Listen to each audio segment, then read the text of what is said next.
E é isso aí, pessoal. Sejam bem-vindos a mais um episódio do Somcast. Hoje a gente vai trocar uma ideia aqui com o produtor. Pô, eu vou resumir pra vocês. A gente acabou de falar isso aqui um pouquinho antes de começar a gravar. Então, o produtor, maior nota da Decanter, 96 pontos. Maria Maria. Aqui, ó. Põe aqui, galera. Vocês. Opa. Ó, Mostrou o tá convidado. minha carequinha aí também no meio, mas o que vale é essa maravilha aqui que a gente vai conversar, trocar uma ideia, conhecer um pouco mais da história, através do nosso querido Eduardo Neto, mais conhecido aí pelos mais íntimos como o Duzinho, da Maria Maria. Duzinho, cara, Isso obrigado aí. pela participação e deu Prazer é certo, meu. né? Prazer é meu. Queria agradecer a participação. E deu certo nessa história de vinho lá pra gente, né? Acho que para começar a falar um pouco aí sobre o Maria Maria, começar a falar um pouco sobre a nossa marca. Minha origem da minha família vem toda da agricultura, né? Da cafeicultura. Nós somos de Três Pontas, sul de Minas. E a família inteira, nossa origem, como eu disse, ela veio do café. Eu já sou a sexta geração da família que trabalha com café. E eu brinco que café corre nas nossas veias, né? E, enfim, o café é uma commodity, então os preços de café variam, né? Hoje a gente está tendo um momento bom de preço de café, mas nem sempre foi assim. Então, assim, o pessoal lá na minha família resolveu começar a diversificar, não depender só do café. Então, assim, trabalhamos com cereais há muito tempo. Até a gente planta, tem cereais lá até hoje em dia, a gente planta soja, planta milho. Nós trabalhamos muito tempo dentro da fazenda com alface americana também. E, e assim, as uvas lá surgiram pra gente de uma fatalidade, na verdade. Meu pai infartou com 40 e poucos anos, em 2005. Graças a Deus ele tá bem, ele tá assim, tá com a gente aí firme e forte hoje em dia. Mas nessa fatalidade dele, né, e quando ele foi no cardiologista ali, uma das orientações que o médico passou para ele, né, foi revendo os hábitos de vida do meu pai. E uma das orientações foi que ele diminuísse a cerveja e começasse a tomar mais vinho, né? Tinha a questão das propriedades do resveratrol e tudo mais, e então assim, estavam começando a se falar mais dos efeitos benéficos do vinho para a saúde. E aí meu pai começou a tomar vinho nessa época. E acho que assim, a gente por já estar na agricultura, né? Meu pai sempre gostou muito de questão de ver as plantas, ver como são cultivadas as plantas, e começou a andar atrás de uva, de videira nessa época. Gostava mais de ver as uvas do que ver a parte de enologia, mas começou a andar atrás. Então, né, eu falo que o mundo do vinho ele é tão amplo, ele é tão diverso, e acho que uma das coisas que torna o mundo do vinho um pouco único é essa relação de ter tanta diversidade, seja de variedade, seja de como que elas se expressam em diferentes terroirs mundo afora. E, enfim, meu pai começou a tomar vinho nessa época. Pouco tempo depois ele foi atrás do Murilo Regina, né? O Murilo tava, eu falo que assim, acho que todo mundo que fala aí de vinho de inverno de hoje em dia é uma coisa que está revolucionando o cenário vitícola nacional Total. hoje em dia, né? Mas assim, o Murilo começou com a dupla poda, já tem mais de 20 anos que o Murilo começou a fazer os estudos e tudo mais. E meu pai foi uma das primeiras pessoas que foi atrás do Murilo. E o Murilo explicou todo o processo, como é que funcionaria a questão de dupla poda e tudo mais, né? Que a gente ia. Acho que logo depois da Guaspari foram vocês ali, não Sim, foram? ali em Minas É. nós somos pioneiros ali. É. Nós começamos a plantar uva na nossa fazenda em 2009, Ah, que foi o primeiro ano de plantio. Mas esse primeiro encontro do meu pai com o Murilo, ele foi em 2007. Então, assim, eu brinco que o Murilo era enrolado para arrumar muda desde 2007. Ele era enrolado, mas enfim, é uma brincadeira. E aí ele ajeitou as mudas pra gente, então nós começamos a cultivar a videira lá na nossa fazenda em 2009, foi o nosso primeiro ano de plantio. Nós começamos com 5 hectares lá, com Syrah, Sauvignon Blanc e Cabernet Sauvignon na época. E depois a gente continuou expandindo, colocamos Chardonnay lá na fazenda para fazer espumante, né? E depois nós vimos que assim, que a Syrah e que a Sauvignon eram realmente as variedades que agronomicamente se destacavam, e se tem uma coisa que a gente pegou da agricultura, que assim, a gente não pode brigar muito contra a natureza. Então, as plantas que tinham maior destaque agronômico foi as plantas que nós resolvemos realmente investir tá, né? e apostar e continuar a expansão do Parreiral com essas variedades. E aí acabou que hoje, né, hoje nós estamos 2025 já, 16 anos depois que a gente começou o primeiro plantio nosso lá. Hoje a gente tem 21 hectares implementados na fazenda. Desses 21, a gente tem 15 de Syrah e 6 de Sauvignon Blanc. Tanto a Chardonnay que a gente plantou no início, quanto a Cabernet Sauvignon, daí por motivos distintos, mas adaptação de planta, basicamente. E elas produziam pouco e a gente resolveu renovar essas áreas com Syrah e com Sauvignon. Então, assim, são as duas variedades que a gente tem lá hoje. E eu falo, a nossa linha, a nossa gama de vinhos não é uma gama muito, muito ampla, né? Mas, enfim, a gente tenta sempre tentou, e sempre o começo nosso lá, nossa premissa inicial foi tentar fazer com a melhor qualidade possível. E eu acho que é isso muito que a gente vem tentando fazer e que a gente começou até hoje, tentar produzir o melhor vinho que a gente conseguir dentro das nossas condições, dentro do nosso terroir, respeitando, óbvio, que questão de dupla poda. Mas é isso, né? E, assim, estamos jovens ainda, né? 15 anos, 16, Ah, não é nada, né, 15 cara? anos, 16 anos de uva implementada, assim, somos novos ainda e eu vejo também que, assim, a gente vem aprendendo demais e eu falo que, assim, hoje em dia eu consigo ver a questão da evolução do mercado brasileiro, né? Porque, assim, tem 10 anos que a gente está no mercado vendendo vinho. E acompanhar a evolução do mercado de 10 anos para cá também é uma coisa que... E, assim, falo que a gente de dentro, eu vendo como produtor, com a ótica do produtor, é muito legal você ver como que melhorou e como que evoluiu. E questão do consumidor, hoje em dia, ter muito mais segurança em beber um vinho brasileiro, né? Conhecer um pouco mais, tentar estudar um pouco mais e ver como é que funciona. Então, assim, isso é muito legal de acompanhar. Muito bom. Pô, a gente, geralmente o primeiro... Ah, eu preciso só, antes de... eu ia só falar. fazer a introdução aqui, senão o pessoal vai me matar.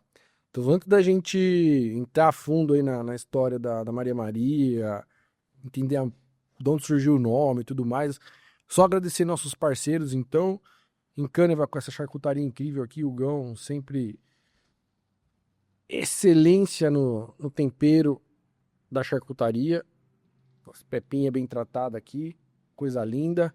Então o QR Code tá na tela aí, pode mandar um direct pro Gão lá, enche o saco dele, pede um desconto extra lá, fala que é do Somcast. Agradecer o Queijolata também, que faz uma curadoria de queijos nacionais aí, incríveis. Aproveita nosso cupom SOMCAST10, 10%. Bora lá fortalecer os parceiros. Agradecer também nosso parceiro de vinho aqui, que é a Trig Uva, uma curadoria de vinhos nacionais, que dá abertura para a gente poder trazer produtores, importadores e mostrar o que tem de melhor aí no mundo afora.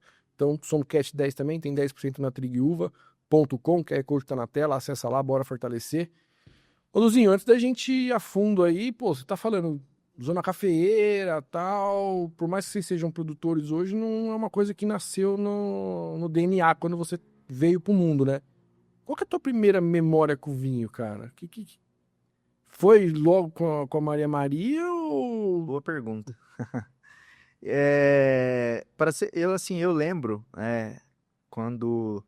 Eu lembro, quando quando meu pai, a gente foi visitar quando a gente foi visitar o Murilo. Quando meu pai foi visitar o Murilo, eu fui com ele. Acaba que, assim, eu tava no ensino médio ainda, mas Quanto você tem? eu tô com 36 já. Tu é mais novo que eu, É, cacete. na época eu tinha 16 para 17 anos.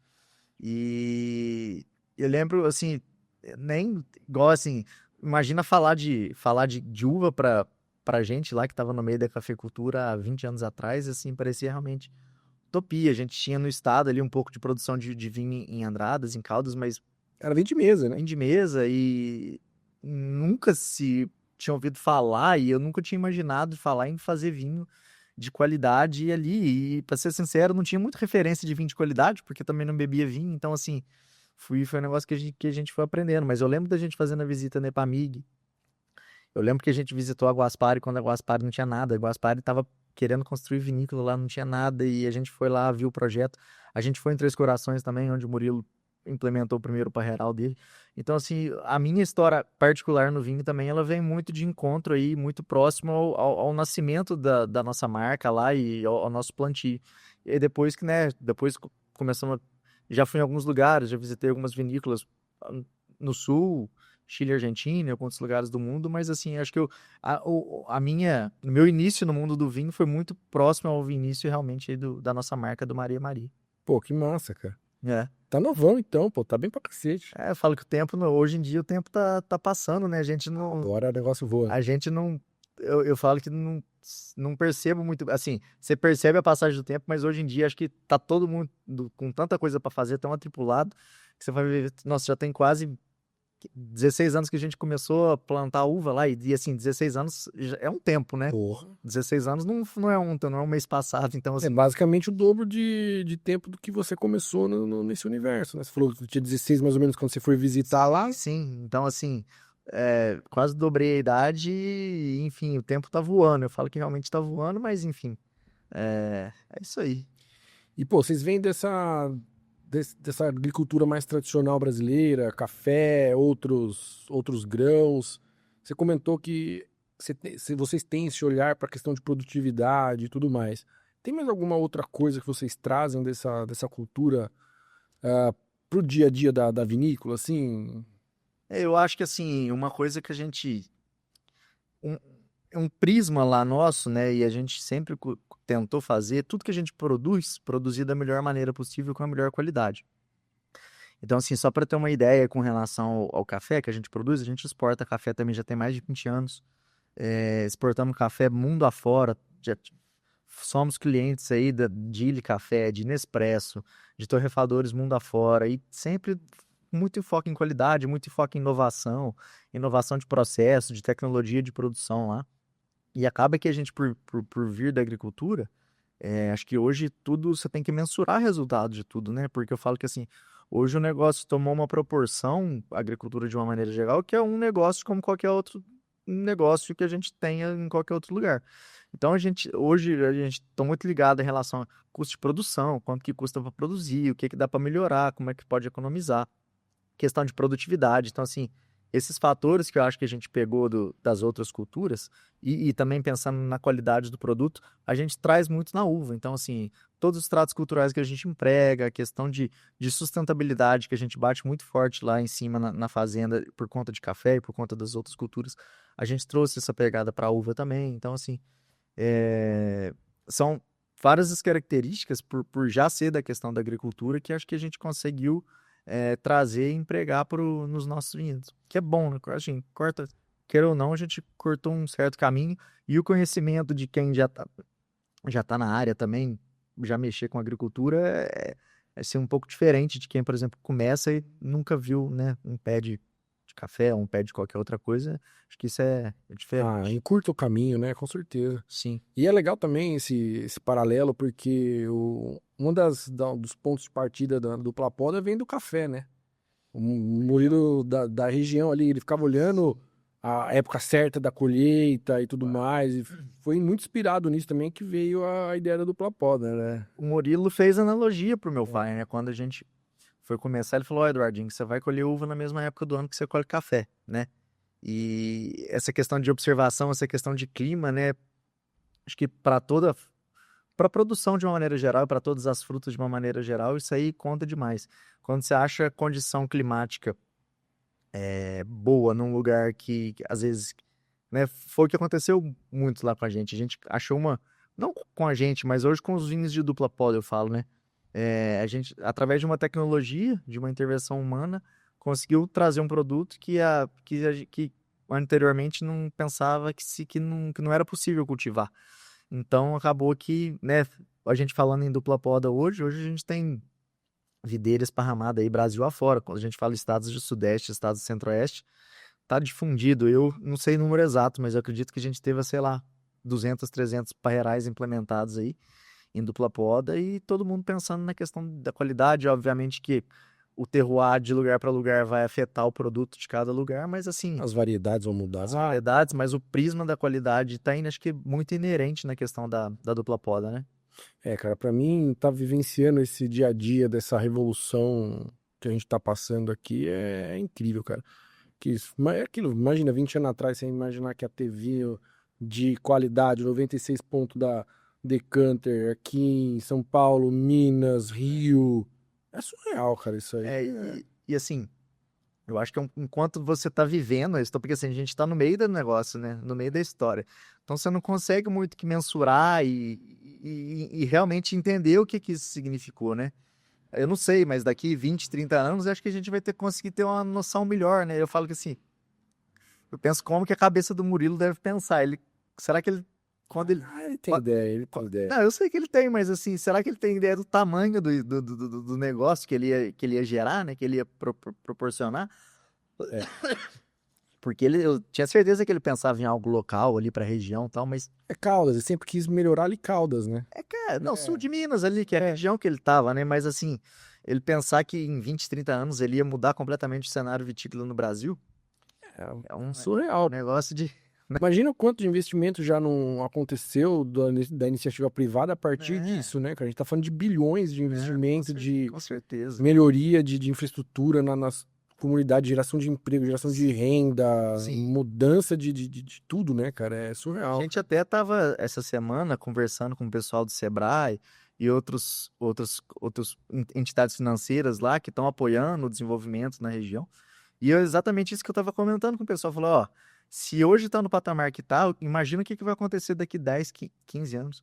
Se você pegar hoje uma cidade, um exemplo que a gente tem forte é Espírito Santo do Pinhal. Tá. O que virou Espírito Santo do Pinhal de 5, 10 anos para cá? E o que vai virar para frente? Então, assim, a gente não tem muita... Porque, assim, eu falo que a gente está muito incipiente ainda na questão de enoturismo, né? E de própria estruturação, apesar da gente ter lugares já um pouco mais adiantados, mas eu vejo que, como um todo, ainda é muito incipiente essa questão e tem um campo gigantesco de desenvolvimento para isso como um todo. E aí a gente entra em parte econômica, parte de cidades, o que a gente pode melhorar, e turismo na região. Então, assim, vamos ver o que os próximos 15, 20 anos vão trazer aí pra gente. E aí é um cenário muito, muito lindo, né? Porque a gente já vê vinícolas que nasceram da dupla poda fazendo vinhos em outros terroirs. A gente já viu vinícolas de colheita de verão indo para dupla poda. A gente já está vendo um movimento sul-americano aqui de vinícolas argentinas, chilenas, com um olho ali no pezinho da mantiqueira, querendo produzir alguma coisa. Sim. Então é um mercado incrível, né? Tá borbulhando, né, cara? Acho que o momento é muito favorável, né? O momento, eu falo que assim, a gente começou a vender 10 vinhos lá, vender vinho há 10 anos atrás, e eu brinco que quando a gente ia apresentar os nossos vinhos, a gente chegava com os rótulos tampados. Porque, assim, se falasse de vinho brasileiro, se falasse de vinho mineiro, nossa senhora, a pessoa, né, falava, não quero nem provar, porque acho que a questão do preconceito realmente ela era muito forte. E não só do preconceito, né? Porque assim, o que o vinho brasileiro, de uma maneira geral, também evoluiu nos últimos 10 anos, né? Eu acredito que foi. E a tendência de evolução aí segue grande. Mas assim, como eu falei, o mercado, o que a gente pegou e o que é hoje, acho que hoje o momento do vinho nacional é muito bom. É pós-pandemia, então, que deu um. Sim, Né? o consumidor tem valorizado, tem provado, né? Acho que assim, a primeira coisa que a pessoa, antes de julgar qualquer coisa, prova o vinho, tenta ir ver como é que ele é produzido, porque assim, quando a gente pega uma garrafa de vinho também, não é só uma garrafa de vinho, né? Tem todo um trabalho atrás de agricultura e de enologia de muitas pessoas. Pra você chegar numa garrafa final, é muito trabalho envolvido. Então, assim, tem gente que só critica, que nem prova, só critica porque eu vinha isso, isso e aquilo. É cheio de gente especialista hoje em dia, né?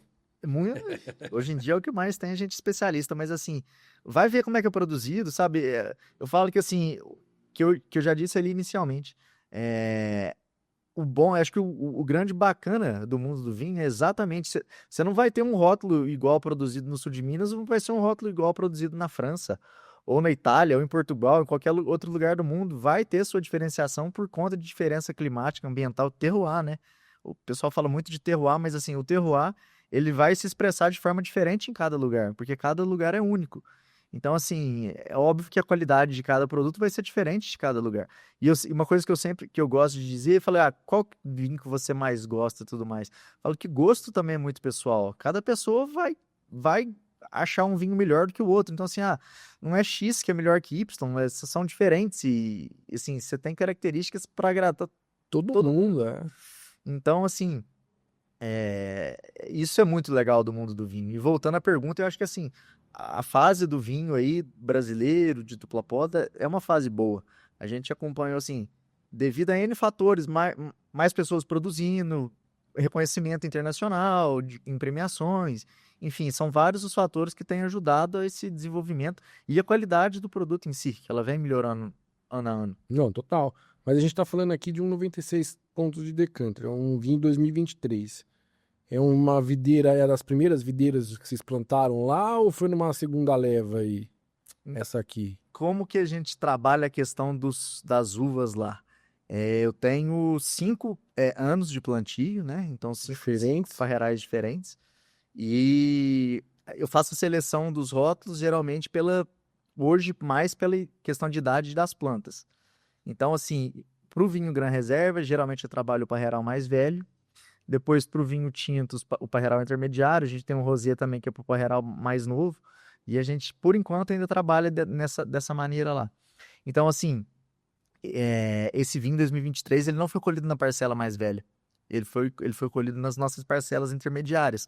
Só que essas parcelas intermediárias, elas estão mais velhas um pouco, porque nosso plantio, o último plantio nosso lá de Syrah tinha sido em 2016. Tá. Então, assim, eu tenho parte desse vinho ele de 2016, plantio de 2016, parte desse vinho é plantio de 2012 e parte desse vinho é plantio de 2011. Então, são parcelas diferentes que compõem o mesmo. Quase uma média de 10 anos a videira já, né? Então Por você já aí. tem uma maturidade, né? Sim, eu falo que outra coisa que eu comento é que, como tem muita gente plantando vinho, eu acho que o pessoal, assim, é um pouco imediatista. Então, a pessoa planta uma videira, daqui 3, 4 anos ele quer produzir o melhor vinho do mundo. Eu falo, gente, tem uma coisa que ninguém compra e é uma coisa que no mundo do vinho faz muita diferença, que é a questão do tempo. Tem que ter tempo, tem que ter paciência. Não só com a videira, mas com vinho na garrafa. E, assim, são coisas que a gente vai aprendendo ano a ano. Falo que, assim, eu como cafeicultor, quando uma pessoa um viticultor chegava para mim e falava, porque uma videira de 5 anos produz diferente de uma videira de 10, que produz diferente de uma de 15, que produz diferente de uma videira de 70 anos.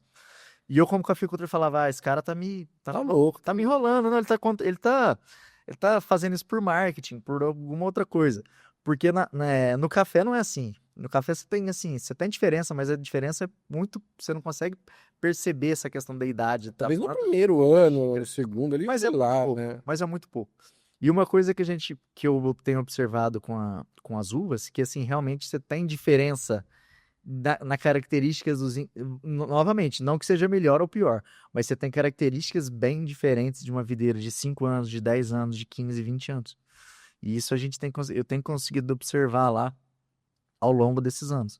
Então, assim, voltando à sua pergunta, esse vinho especificamente, o 96 pontos, ele foi uma mescla das parcelas, mas a gente pode colocar uma parcela, ele vai ter na média uns 10, 11 anos, as videiras lá. E a gente tá falando de uma das primeiras vinícolas que plantou dupla poda, né?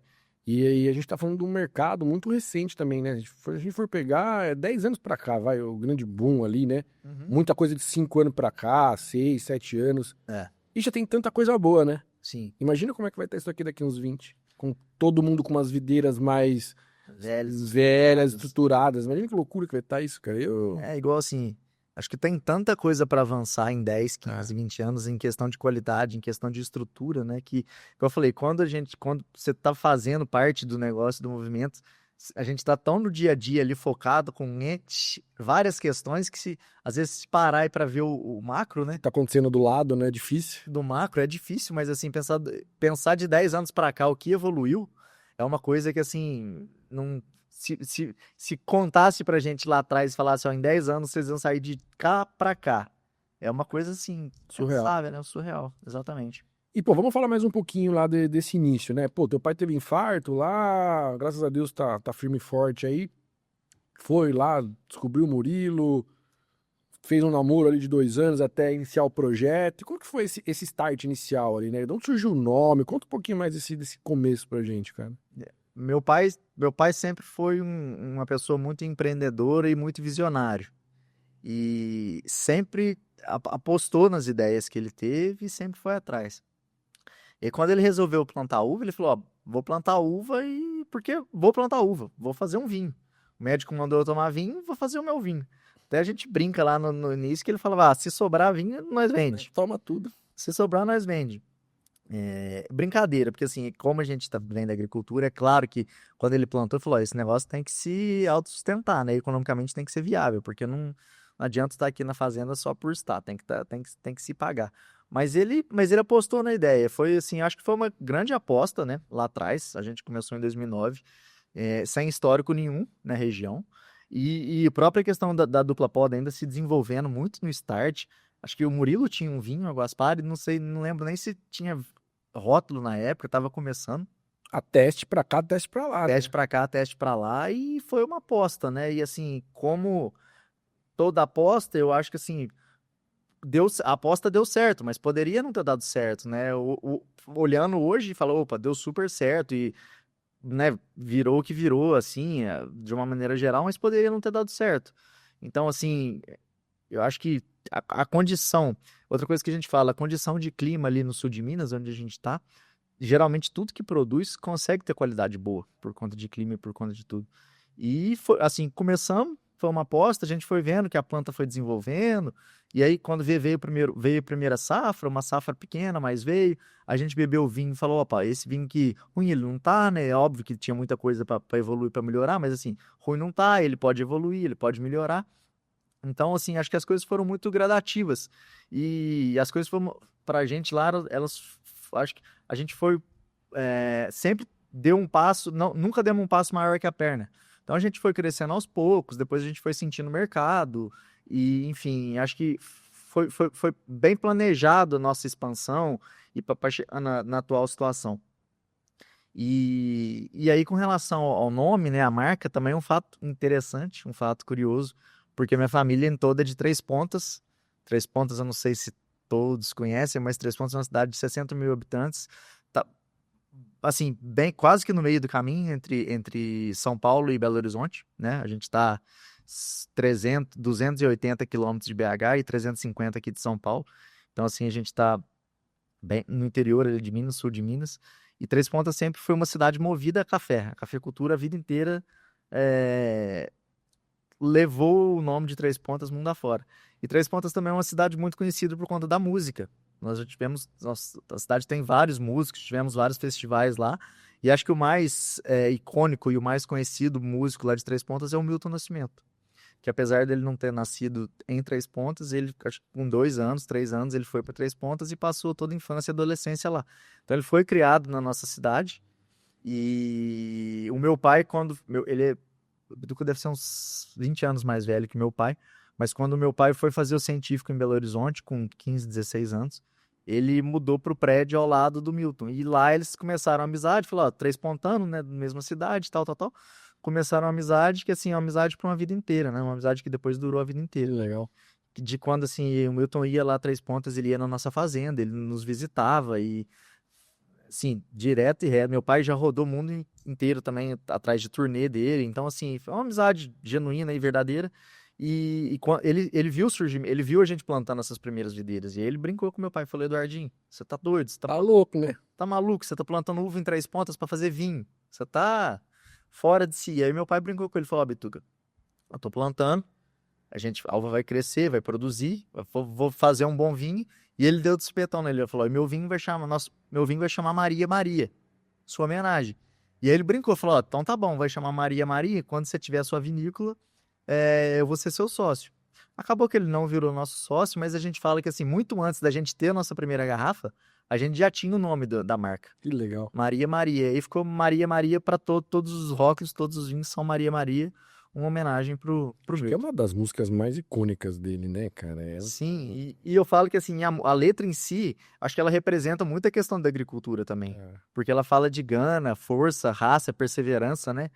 Que a agricultura, que hoje em dia já está mais bem falada, né? A agricultura Ah, antigamente. o agro é pop hoje, né? Hoje o agro é pop, exatamente. Antigamente ele era vilão, mas hoje ele é pop. Então, assim, a agricultura eu brinco que é uma indústria a céu aberto. Então, você planta sem saber se você vai colher, quanto que você vai colher. É óbvio que tem N fatores, mas, assim, o risco é muito alto. Está muito inerente ao processo da agricultura. E, então, assim, você precisa ter perseverança, precisa ter resistência, precisa ter gana, ter força. E acho que casou muito bem a questão do nome do vinho com a questão da agricultura de uma maneira geral. Acho que isso também foi bem bacana. Ah, e por um lado afetivo também, cara, não tem um ser humano que não tem uma Maria na família, né? Tem essa questão do nome também das mulheres. Já falando aí do nome das mulheres, a gente aproveitou que, assim, Maria Maria é um nome de feminino, né, de mulher. E, assim, meu pai também adora andar a cavalo, ele já cruzou o Brasil inteiro quase a cavalo. E aí, o que que o pessoal faz no cavalo? E meu avô também já trabalhou com gado de leite. Quando o animal nasce, você vai dando nome nos animais e geralmente você vai seguir na ordem alfabética para você lembrar qual que foi o ano que o animal nasceu, pra você ter na memória qual que foi o ano. E aí a gente resolveu fazer isso para os vinhos. Então a gente falou, ó, só que Maria Maria é nome de mulher, nós vamos dar só nome de mulher para os nossos vinhos. E aí a primeira safra nossa, que foi a safra comercial, foi 2013, todos os vinhos tinham a letra A inicial do alfabeto, a letra A era o nome dos vinhos. Então o tinto era Águida, que era o nome da minha bisavó, o branco era Ada, que era o nome de uma tia-avó, e o rosé era Anne, que era o nome de uma tia minha. E a gente faz isso em todas as safras do Maria Maria. 2024, então, que foi a safra passada, foi a nossa 10ª safra, tá na letra J, que J é a 10ª letra do alfabeto. Então, um exemplo, o vinho tinto que a gente lançou ali, o Syrah, 2024, é Júnior, que é o nome da minha esposa. Então, a gente vai dando nome sempre para mulheres que fizeram parte da família, que contribuíram de alguma maneira. Então, além do Maria Maria, tem essa questão do nome da mulher, a gente ainda fez mais outra homenagem para as mulheres, que é óbvio que, assim, quando uma mulher vê um vinho com o nome dela, a tendência é que ela, pelo menos, queira comprar para experimentar. Justo. Pô, que legal, cara. É. É, isso aí a gente não ia saber, não. Eu não conseguiria imaginar essa questão aí, ligar a questão de gado, então, muito menos, cara. Na verdade, mais ao cavalo, na verdade, Cavalo. as criações, mas enfim, é isso que a gente fez. Então, Isabela, que foi o vinho premiado, é o nome da nossa enóloga. Ah, aí não vale. É uma das enólogas mais premiadas aí do Brasil, cara, e Sim. do mundo, né, cara? E o vinho, esse vinho aí foi curioso o nome dela, porque assim, quando chegou na letra I, falei, Isabela, nós vamos ter 4 vinhos esse ano. Um tinto sem barrica, um tinto barricado, um rosé e um Sauvignon Blanc. Qual que você vai escolher? Eu pensei assim, ela vai escolher o Gran Reserva, porque o Gran Reserva é um vinho mais estruturado, mais elaborado, é um vinho que vai demorar mais para chegar no mercado, mas por conta de estrutura e tal, tal, tal, tal, tal, tal. Quando vê, ela escolheu o vinho tinto. É porque ela já tinha provado antes. Mas eu não perguntei pra ela por que que ela escolheu o vinho tinto. Eu falei, não vai, beleza, escolheu o vinho tinto, tá bom. Depois que o vinho foi premiado, que recebeu a premiação, é que eu escutei ela falando, não lembro onde que eu escutei ela falando, ela falou que é o seguinte, não, na verdade eu escolhi o nome Isabela porque o vinho que eles produziram era um vinho de maior volume. Então quando o pessoal fosse beber, ele ia lembrar mais de mim, porque o vinho tinha mais volume do que o Gran Reserva, por exemplo. Então, assim, foi por isso que ela escolheu. Mas eu falei pra ela, Isabela, acho que você já sabia dessa medalha aí, que senão você não tinha. Você já estava sabendo disso, você quis fazer uma homenagem pra você também. Mas, enfim, brincadeiras à parte, Isabela Peregrino, cara, É. sem palavras, né? Nossa, aí. Gente boa. E a Isabela. Puta que A pariu. Isabela tá com a gente desde 2015, desde a nossa segunda safra também. Então já tem todo um, né? Tem todo Ah, conhece tudo ali, né, um cara? tempo, um trabalho. E assim, o nosso vinho, muito, né? Porque ela produziu quase que todos os vinhos que a gente produziu. Então, assim, eu falo que, quando eu falo da evolução das parreiras, mas não só das parreiras, da parte da enologia, Total. da parte do manejo agrícola também, né? Do que a gente faz no campo. Constante evolução. Tudo é uma coisa que a gente vem evoluindo aí.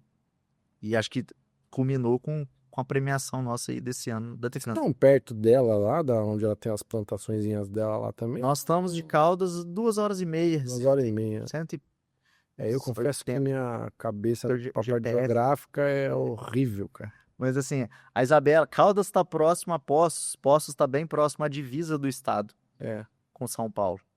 Três Pontas eu tô um pouquinho mais ao norte ao ali. norte. Apesar de estar no sul, mas eu tô um pouquinho mais pro norte ali no estado. Mas é É. próximo ali, é tudo. O clima é muito parecido, né? Tal, muito solo bem parecido também. E vamos falar então de clima, solo, terroir, então, o que vocês têm ali, né, nessa região, assim, de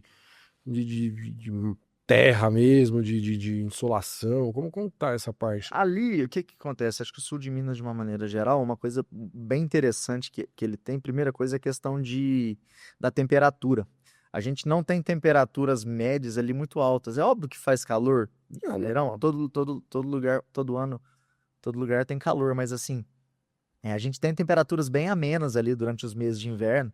E no próprio verão, você pega dentro do nosso verão ali, as noites são frescas, frias. A gente não tem aquela temperatura alta direto. Então, acho que assim, é uma coisa que diferencia ali o sul de Minas. Aí é o clima ideal, né, cara? O clima é quase que assim, perfeito para as uvas, né? Então, você tem essa amplitude térmica, assim, ela auxilia demais na questão de polifenol, que depois vai dar aroma, vai dar o sabor, mas assim, essa amplitude térmica lá no ano inteiro, a gente tem essa amplitude térmica, não é calor direto.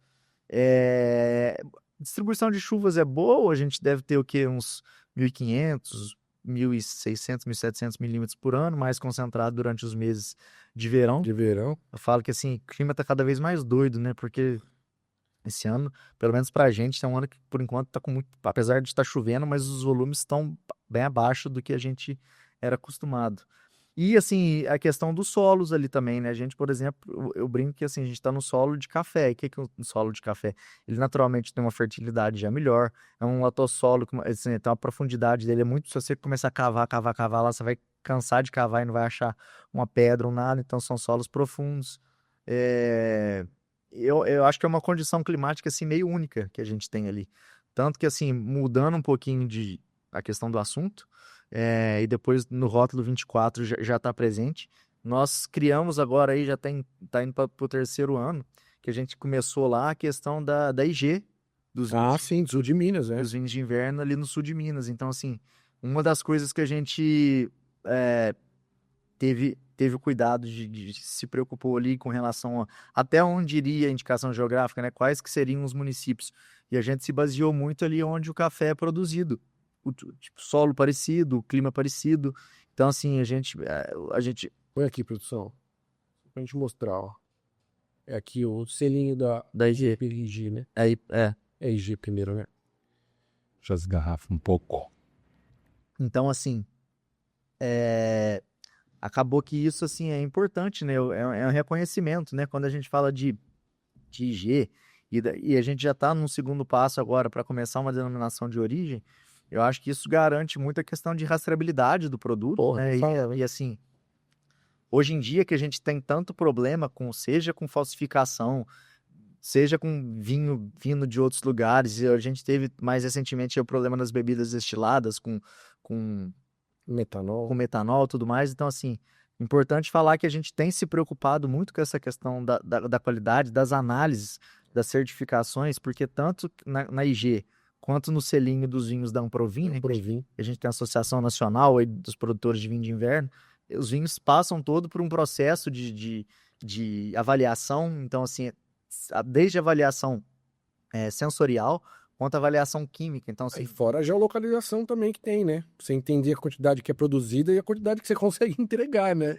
isso é importantíssimo, né? Assim, a gente já teve casos dentro ali Os primórdios lá, né? nos primórdios de produtor trazendo vinho de outros lugares, falando que estava vendendo como vinho de dupla poda. Então, assim, acho que esse selo, essa certificação garante para o consumidor a questão da procedência do produto, né? Total. Atesta a qualidade e atesta a procedência.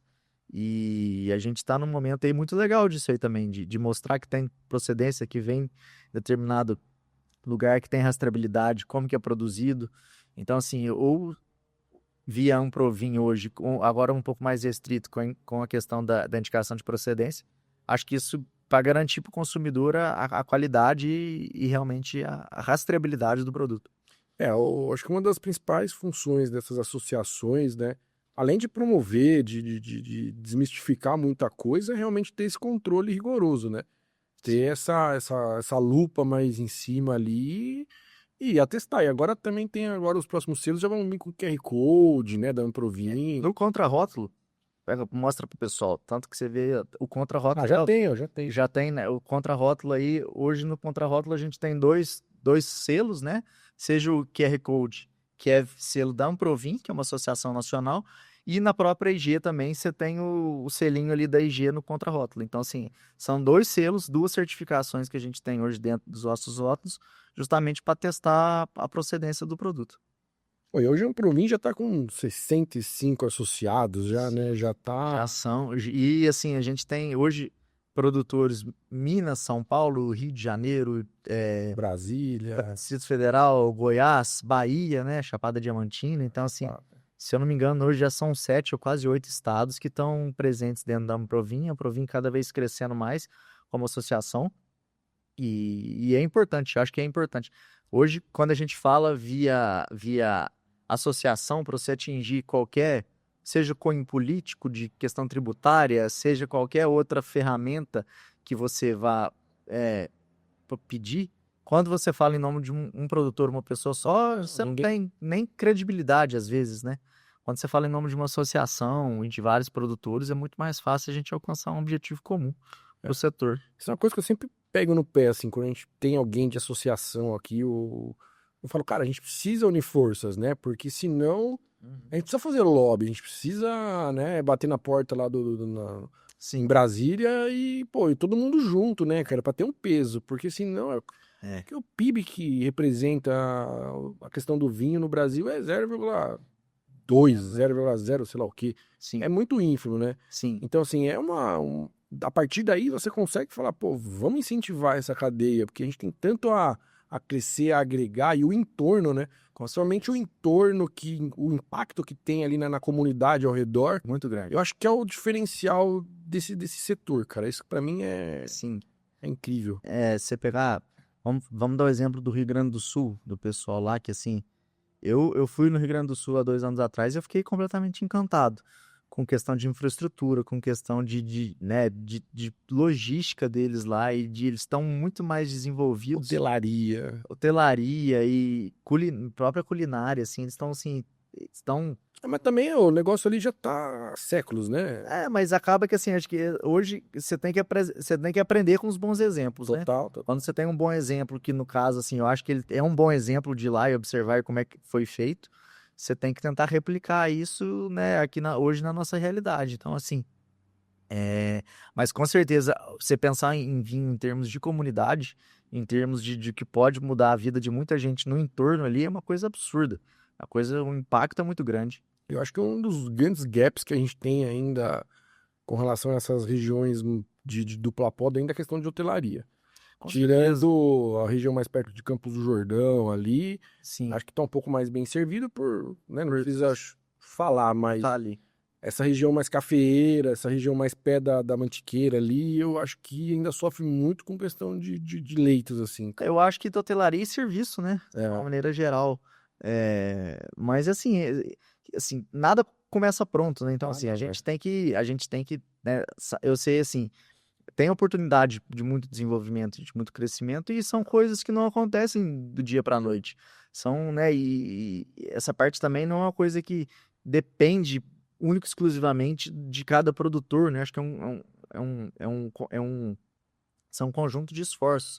E aí, o setor público também, numa hora dessas, para melhorar a região, ele é fundamental. O produtor acaba que não consegue abraçar tudo nesse setor privado, não consegue. Então, assim, você pega essa parte de logística e de treinamento, de hotelaria, tem muita coisa que o setor público pode... Acesso né? A gente tá falando de coisas que realmente dependem do setor público, né, cara? Sim. Mas, assim, igual eu falei, vamos ver o que os próximos anos aí nos reservam, né? Anos dourados, né, cara? O futuro aí eu acredito que seja bem promissor. Bem promissor, sim. E é legal tá vivendo isso, né? Sim. Ô, Duzinho, e aí você comentou que vocês já vêm de uma família de agricultores, e um dos pontos que a gente mais tem, assim, é a questão do custo, né, cara? Querendo ou não, a gente tem dobro de manutenção na videira, a gente tem um custo mais elevado. Questão tributária. Minas também é um cacete para a questão de tributos. Ali é uma loucura. Mas vocês com essa visão mais de agricultura, como que vocês conseguem olhar para isso e ver algum norte de você conseguir reduzir algum tipo de custo, ou seja na produção, ou seja no tributo? Como que vocês veem esse caminho para trazer o vinho um pouco mais... Eu vejo isso aí da seguinte maneira hoje. Hoje, para você reduzir o custo agrícola ou de qualquer insumo hoje, é difícil, complicado, porque assim, a gente lá, eu já tento trabalhar assim, de uma maneira sustentável. Então, assim, não é que eu não use adubo ou defensivo, mas assim, eu tento utilizar da maneira mais racional possível. Ninguém é louco de ficar querendo colocar insumos caros ali por colocar, né? Colocar, então, assim, a gente tenta trabalhar da maneira mais racional, tentando usar o que traz mais resultado com menor custo. E eu vejo que, assim, hoje eu vejo que é muito difícil você reduzir um custo, hoje, agrícola. Mas você tem uma contrapartida nisso aí. Quanto mais você conseguir produzir, desde que também não seja uma produção que vai afetar a questão da qualidade, se você for produzir mais, você dilui o seu custo. Então, assim, eu vejo que a gente tem que tentar buscar uma produção máxima que não vai comprometer a qualidade, mas que da mesma maneira que você consiga produzir num custo legal. Achar o equilíbrio ideal. Achar o equilíbrio entre a produção boa, razoável, e o custo que você consiga ser uma coisa racional. Então, assim, acho que o desafio é exatamente você fazer isso aí, você tentar produzir o máximo possível utilizando o menor custo possível. Isso, óbvio que isso não é fácil, e óbvio que isso ninguém tem receita, E tem um limite isso também, né? e é óbvio que isso tem um limite, porque se você começar a tirar custo demais, você não produz. Se você começar a gastar demais, às vezes não acompanha a produção. Então, assim, acho que é o desafio de todo agricultor aí, de todo viticultor, chegar num número aí que seja bom para cada pessoa, em termos de produção, em termos de custo. O resto é tributo, tudo que é importado. São coisas que eu falo assim, questão tributária, questão dessas coisas, são coisas que a gente não controla. Que a gente tem que jogar conforme o jogo tá aí pra gente. O imposto mudou, opa, mudou. Então, como é que vai funcionar da agora para frente? Mas são coisas que você não tem controle disso, de tributação. Você tem controle do que você faz da porteira para dentro, da porteira para fora. Ah, mudou o preço do dólar, subiu o preço da garrafa, subiu o preço não sei o que lá. Como é que você controla isso? Muito difícil. É óbvio que você pode tentar ter momentos, fazer uma compra que o dólar deu uma baixada e tudo mais, mas assim, tem coisas que, né, são muito difíceis de controlar. E tributo, para mim, é uma dessas coisas que... Puta, isso é. E toda hora tá mudando. Então, assim, você tem que dançar conforme a música. Você tem que, né? Isso aí também é da atividade. Toda atividade tem tributo, toda atividade tem A nossa realidade brasileira, né? Então, assim, você tem que, né? Tem que se adequar. Sambar, né? Deixa eu te perguntar, esse Gran Reserva aqui e o Isabela, qual que é a quantidade de quilo hoje que vocês têm por videira, assim? Esse aqui provavelmente tem um pouquinho menos, esse aqui um pouquinho mais. Sim. O que acontece é que o Gran Reserva, quando a gente vai colher, a gente, como eu te falei, a maioria dos casos nós vamos no nosso parreiral mais velho, né? Que hoje ele está com 16 anos. Quando a gente fez 2022, ele estava com 13 anos. A gente tenta colher as uvas com um pouco mais de açúcar. Então, teoricamente, vão ser vinhos que vão ter um teor alcoólico um pouquinho Deixa um pouquinho mais. elevados. E para a gente fazer isso, a gente deixa ela no campo um pouquinho mais.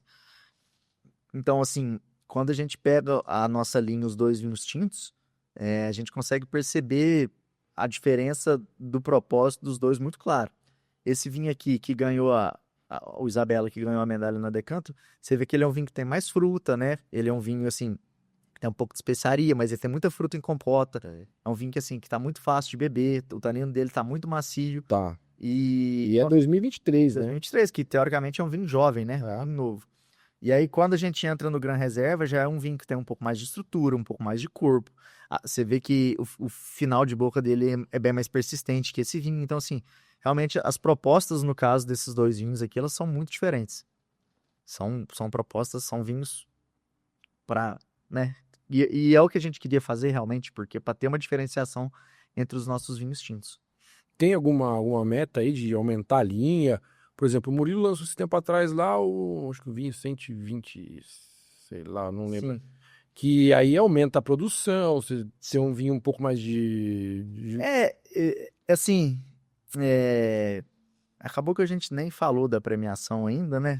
Podemos falar daqui a pouco.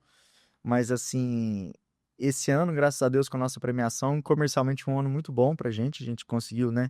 Como eu falei, o vinho, o Isabela, foi um vinho que a gente produziu 45 mil garrafas só dele.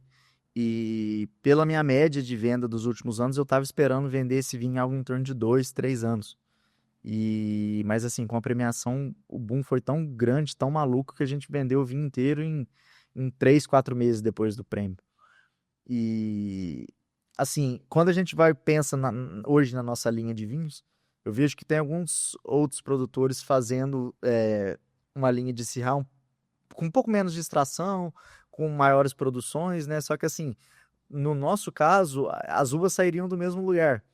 Então, assim, porque, né, a Syrah que a gente faria um vinho mais leve seria a mesma uva que eu faço, né? Que esse vinho aqui, se a gente pega ele, é um vinho de corpo médio, né? Não é muito porrada, né? Não é muito porrada, dá pra você sentir mais, apesar dele ter uma estrutura legal e tal, mas é um vinho de corpo médio e tal. Aí, a nossa ideia, a princípio, não seria fazer a princípio, hoje eu não estaria pensando em fazer uma linha abaixo desse vinho, porque eu A acho que pimentinha preta dele aqui tá muito arisca no nariz, né, cara? sim. E assim, a ideia então não seria fazer uma linha abaixo dele no momento, porque eu acho que dá pra gente trabalhar a elegância e uma fruta mais madura no padrão do vinho que a gente tem hoje.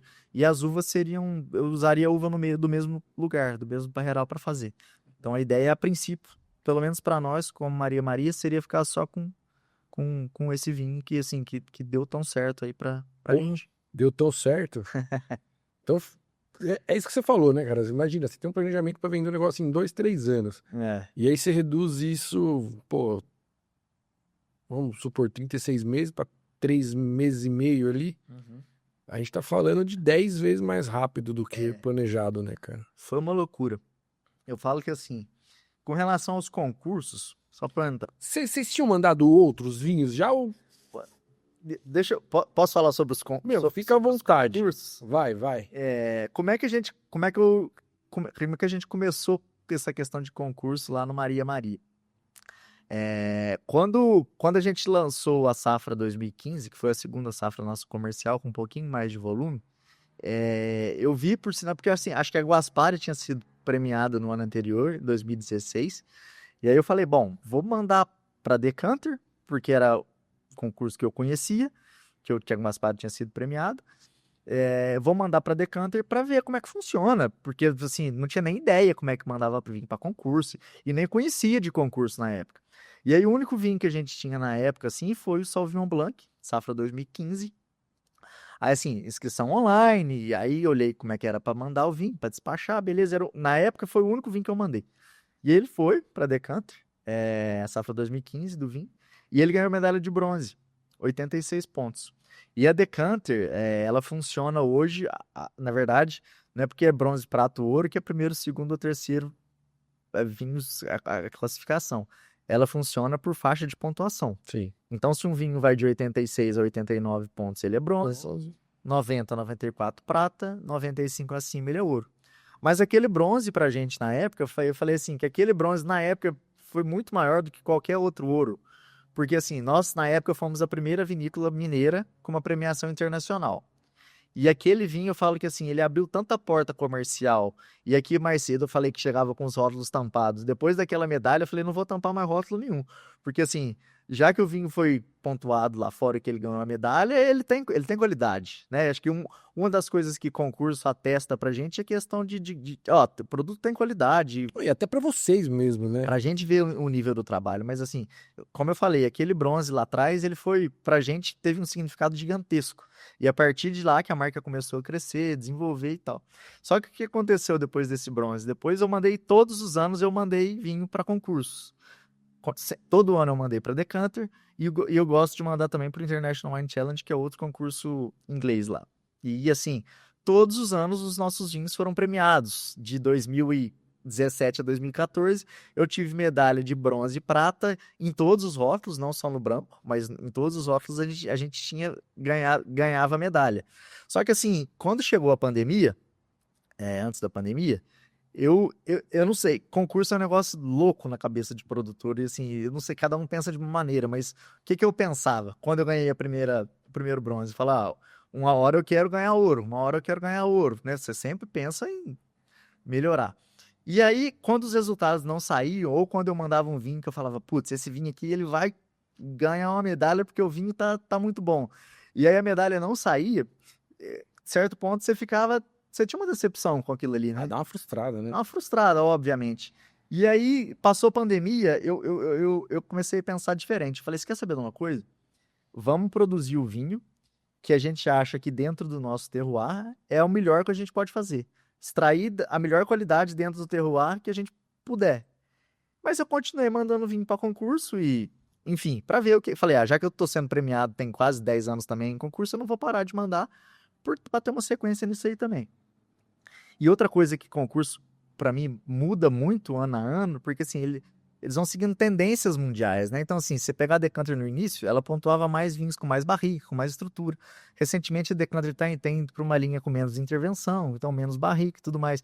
E você, como produtor, eu acho que sim, você tem que ter sua linha definida. Você tem que falar, ó, eu tenho esse tipo de vinho, e você tem que ter definir exatamente o que você quer de cada produto. E aí, assim, como eu te falei, quando a gente começou com a questão de, vou fazer o vinho da melhor maneira que eu consigo dentro de cada linha do meu produto, vou ao máximo ver a qualidade que eu quero em cada produto. E esse ano foi muito curioso, porque assim, eu tinha dois rótulos para mandar em 2025, o Syrah 2023, que é o Isabela, e o Sauvignon Blanc 2024. E eu tava só com os dois vinhos e eu tinha 2 concursos para mandar. E aí eu falei, beleza, vou mandar os 2 vinhos para Decanter e para o International Wine Challenge. Embalei, tal. Hoje tem a transportadora do evento que faz, né? Você tem uma logística do evento que faz. E aí eu mandei o vinho para concurso e quando você faz a inscrição, você consegue ver quais vinhos, eles falam, o vinho chegou, tal. E aí eu olhei na Decanter, o Sauvignon Blanc não tinha chegado. E eu olhei no International Wine Challenge, o Syrah não tinha chegado. Aí eu mandei e-mail pra transportadora e tudo mais. Falei, mas o que aconteceu? Foi junto, cacete? Foi junto? Por que o vinho não chegou? Aí a turma do Brasil aqui falou, não, o despacho tá aqui, o vinho foi entregue lá na transportadora lá fora, eles me mandaram a declaração, então eu falei assim, teve problema lá fora de extravio de vinho. Vinho extraviou, não consegui descobrir o que aconteceu. Eu sei que o vinho, como eu te falei, o Syrah não chegou no International Wine Challenge e o Sauvignon não chegou na Decanter. Então, assim, já começou por aí o negócio. Porque, assim, falei, quando as coisas têm que acontecer, as coisas acontecem. Se tivesse sido ao contrário, se um não tivesse chegado no International Wine Challenge e o outro não tivesse chegado na Decanter, eu não teria tido o resultado que a gente teve. Aí acabou o que aconteceu? No International Wine Challenge, o Sauvignon Blanc nosso pegou 92 pontos, medalha de prata, que já é uma nota muito boa, se eu vou pensar. E a Decanter, só que assim, como eu falei, antigamente eu ficava muito mais preocupado com questão das premiações, dos concursos e tudo mais. Esse ano, quando saiu o resultado da Decanter, o dia eu não esqueço, foi dia 18 de junho, agora de 2025, que saiu a premiação. A Isabela me mandou uma mensagem 6 horas da manhã. E a Isabela nunca tinha me mandado uma mensagem 6 horas da manhã. Deu, né? Deu erro. Aí eu falei, o que aconteceu? Deve ter estourado um tanque na vinícola, deve ter dado um pau lá muito grande, e ela tá me... 6 horas da manhã agora, ela vai me falando o que aconteceu. A hora que eu olhei, falei, Isabela, como é que... Olhei a mensagem e falei, nossa, o que será que aconteceu? Apertei. Ela falou, você viu o teu vinho, tal, o vinho que a gente fez? Eu falei, não, Isabela, não vi nada, tô raiando, o dia tá raiando aqui. E aí, ó, 96 pontos, medalha de ouro e tal. E assim, a hora que falou medalha de ouro, obviamente que assim, eu falei, não dou mais a importância que eu dava antigamente para as premiações, mas quando você recebe uma medalha de ouro numa Decanter, né, que eu sei o tamanho da Decanter hoje, que assim, eu acho que hoje principal concurso de vinhos do mundo, porque qualquer pessoa tem acesso. Então assim, principal concurso de vinhos do mundo e pela confiabilidade de todo o processo lá deles também. E a hora que ela falou medalha de ouro, eu falei, nossa, não tô acreditando que foi ouro. E foi aquele negócio assim, de você ficar pensando e tal. Falei pro meu pai, falei, pai, você tá sentado. Coração bom aí. Senta e fala, o nosso vinho foi medalha de ouro, tal. Meu pai não conseguiu falar comigo no telefone, ele ficou só chorando. Ah, imagino. Foi uma emoção que, assim, foi um negócio gigantesco e tal.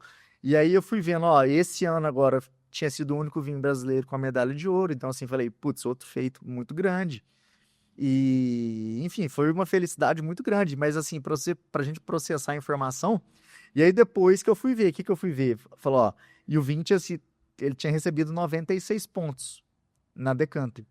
E, assim, depois eu fui fazer a pesquisa. Até então, acho que a Decanter tá não sei se tá na 20ª edição já, mas se não tiver, tá quase. 5 vinhos nacionais tinham sido premiados com medalha de ouro na Decanter. Na 95. Todos os 5 vinhos com 95 pontos. Então, assim, esse foi o primeiro vinho com 96 pontos na Decanter. Então, assim, eu falei que isso foi um feito para viticultura nacional. Total. Não foi ali só dupla poda ou Minas Gerais.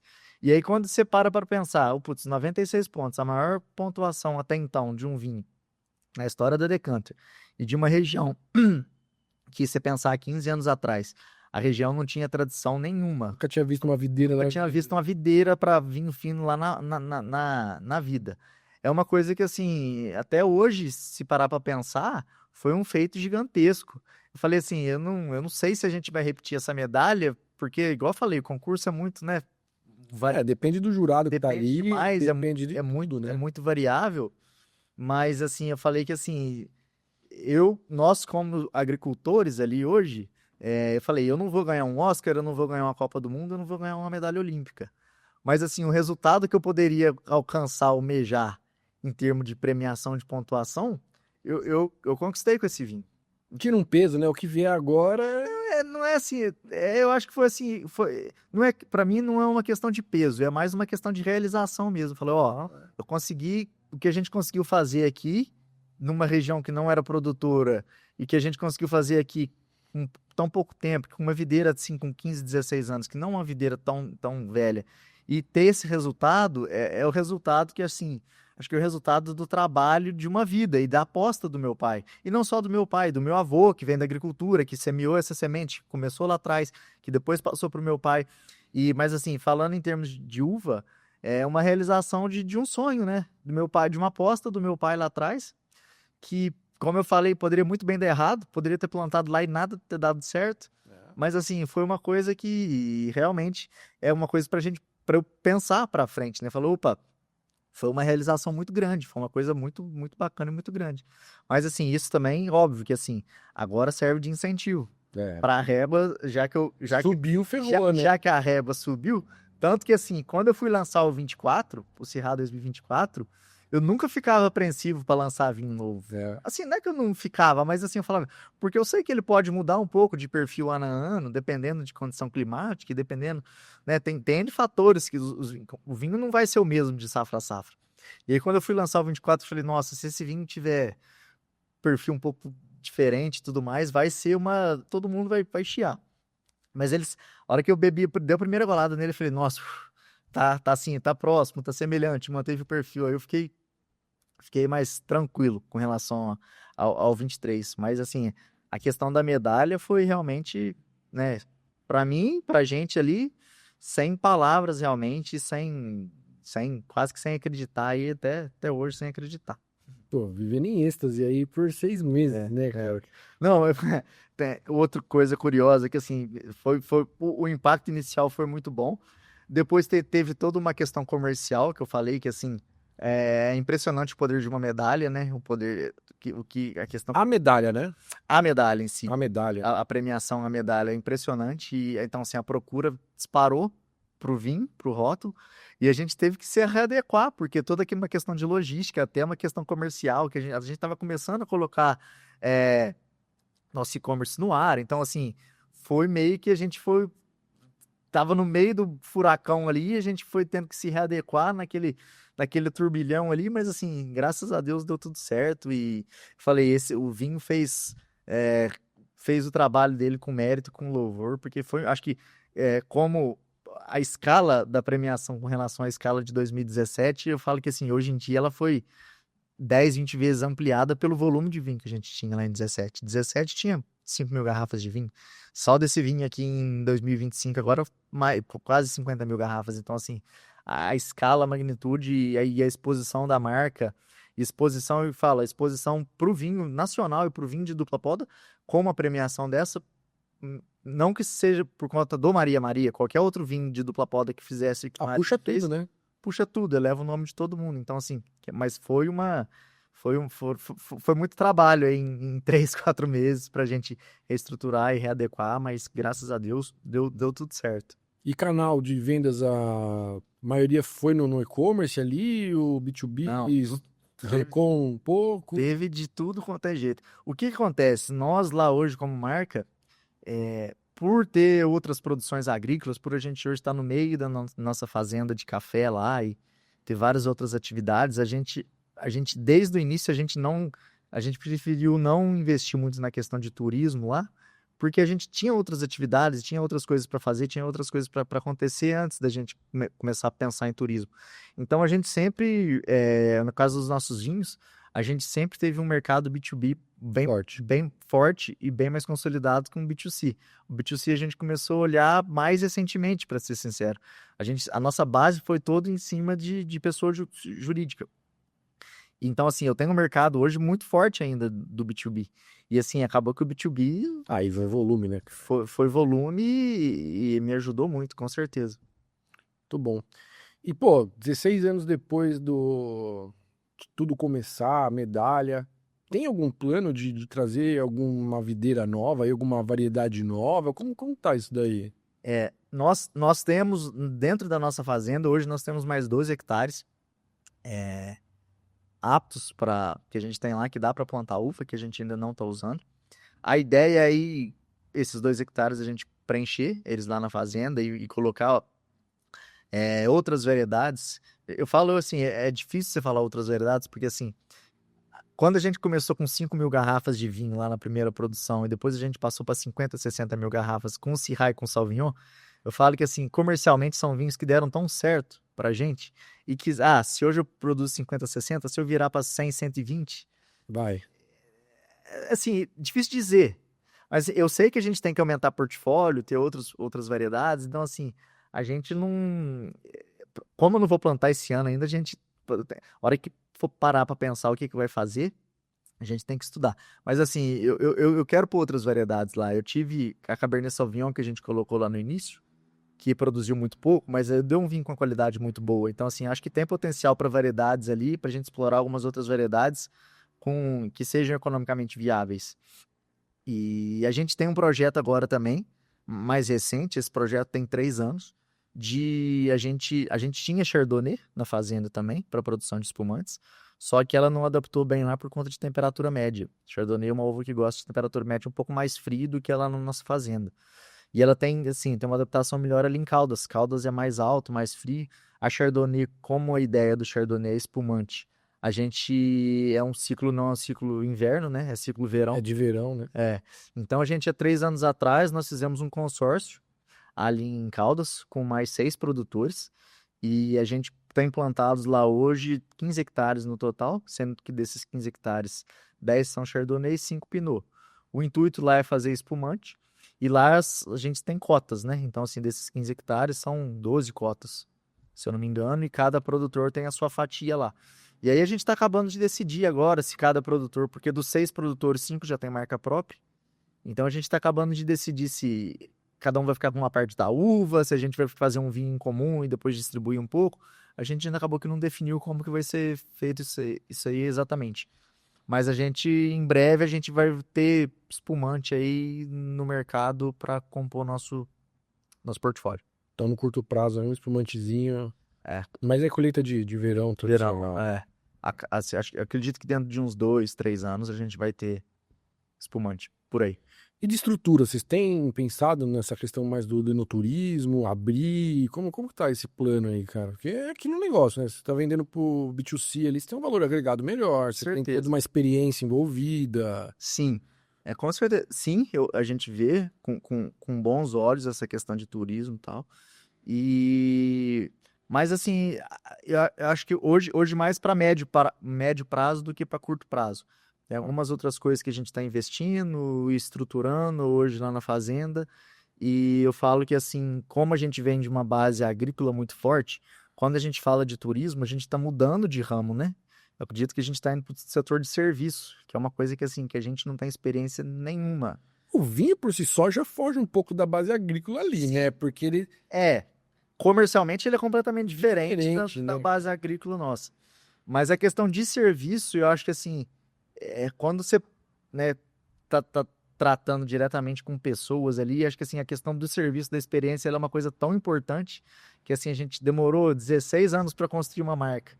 E às vezes um serviço que você faz mal feito, uma experiência que a pessoa não tem legal, você derrubar um trabalho de 16 anos. Então assim, é óbvio que eu sei que a questão financeira, que você, né, você faz essa venda do seu produto dentro de sua casa para o consumidor final, você agrega o valor, mas tem toda essa questão também que, assim, às vezes eu fico meio, se parar para pensar demais, você fica um pouco reticente nessa questão por conta Será que precisa, né?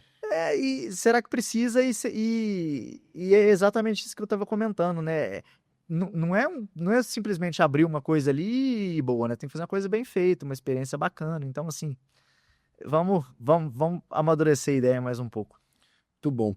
Ô, Duzinho, e como é que você vê, então, pegando esses últimos 16 anos aí, desde que vocês começaram a Maria Maria, a aceitação do vinho pro consumidor brasileiro, assim, né? Vocês estão vivenciando isso mais na pele, no dia a dia. Sim, Falar hoje é fácil, né? Mas é. foi essa evolução aí da aceitação do produto, cara. Eu vejo que, assim, o fator pandemia,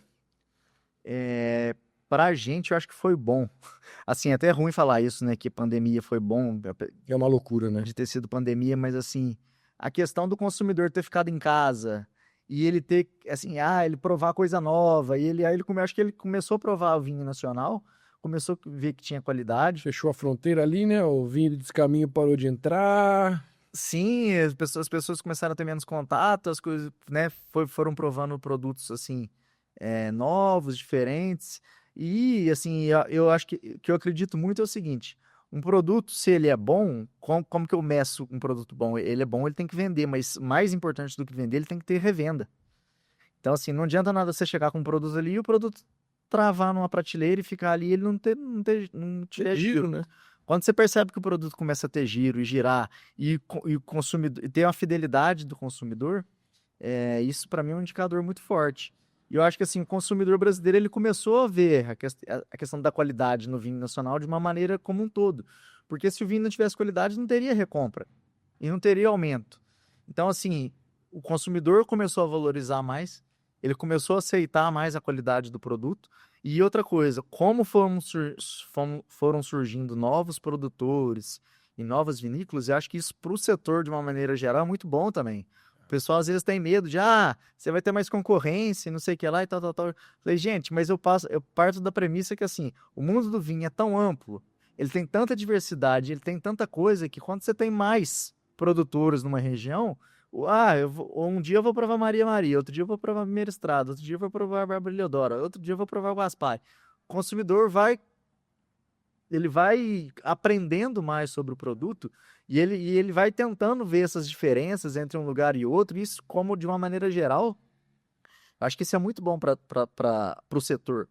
Então, assim, eu vejo que depois da questão da pandemia, o aumento do consumo, ele tem acontecido do vinho nacional, que a média era muito baixa, se você pegar de consumo de vinho nacional. A questão da experiência também, das visitas nas vinícolas Isso aí é e tudo mais. fundamental, né? O pessoal, depois que foi liberado para a turma sair de casa, o pessoal falou, opa, quero sair, quero conhecer, quero ver como é que eu produzi. Somente quem tá aqui em São Paulo, na cidade de Pedra, quer ir pro campo, né? Quer respirar ar puro. Sim, principalmente nas capitais, né? Quer ver como é que funciona, como é que acontece. Então, acho que assim, foi um conjunto de fatores que possibilitou essa expansão e esse cenário favorável que a gente tá hoje. E falar de concorrência também é meio complicado, porque assim, a gente tem tanto mercado para crescer ainda, a gente tem que se unir tanto para aumentar o share de vinho no mercado, É. que, cara, concorrência. Acho que concorrência exatamente, não é a palavra. De maneira alguma. Acho que assim, tá todo mundo unido para o setor crescer como um todo. Crescer, total. É. Oi, vocês teriam um plus a mais, né? Porque vocês conseguiriam fazer uma experiência, café, vinho, daria pra. Eu falo, assim, o mundo do café, eu falo que assim, também é um mundo tão vasto, É. tem tanta coisa acontecendo e quanta coisa nova com relação à produção. Hoje a gente tá muito em moda a questão dos cafés fermentados, né? Que se pegasse há 5 anos atrás, também ninguém falava de café fermentado. Hoje tem muito essa questão de café fermentado e novos processos, novos métodos. São mundos tão ao mesmo tempo complementares, mas assim, são tão ricos, tão diversos, que assim, um caso interessante nosso lá do nosso terroir, que eu não conheço outro lugar no mundo, o nosso Parreiral, ele é 100% rodeado de café. 100%. Então tem café rodeando ele de todo lado. Porque eu conheço lugar que tem café próximo ali e tal, mas assim, que seja um lugar que seja 100% rodeado de café, pelo menos que eu conheço lá no nosso Parreiral, acho que é um caso único, assim. E é claro que Influencia. isso influencia, assim, diretamente O microclima, né, cara? A gente tá falando de raízes, de plantas que estão ao Sim. redor ali. Imagina você tá cercado de café, né? Isso, exatamente. Então, assim, o café é um mundo também muito.